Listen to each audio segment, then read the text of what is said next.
Olá, muito boa noite, galerinha. Estamos aqui mais uma vez, pela graça de Deus, né? Primeiramente, para registrar esse momento especial nas nossas vidas. A galerinha acabou de acender as fogueiras do São João, né? E eu estou aqui gravando tudo ao vivo do assentamento Novo Horizonte, Pedro Avelino, no Rio Grande do Norte.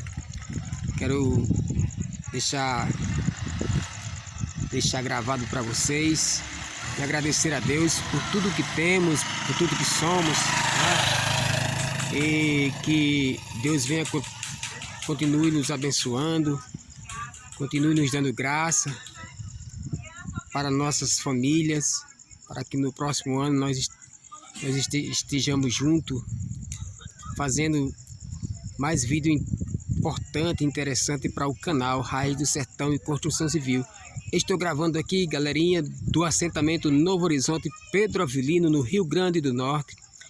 Na verdade, o estado do Rio Grande do Norte se encontra em festa, não só o estado do Rio Grande do Norte, mas todo o Brasil, né? E o mundo, acredito que o mundo, né? São João é uma tradição religiosa, então eu só tenho que agradecer a vocês que estão se inscrevendo no canal, que estão dando like, que estão compartilhando, que estão junto conosco nesta família abençoada por Deus. Galera,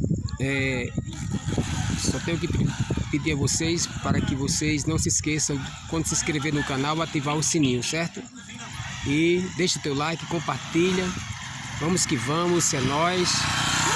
Antônio Vieira, diretamente de Pedro Avelino, assentamento Novo Horizonte, Pedro Avelino, Rio Grande do Norte, registrando mais um vídeo para o canal Raiz do Sertão e Construção Civil. Alô, Rivelino!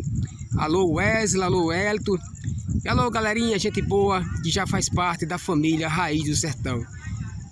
Estamos juntos. Vamos que vamos. É nóis. Deixa teu like, compartilha. E uma noite muito abençoada por Deus para todos vocês que estão aí do outro lado da telinha. Tchau, tchau.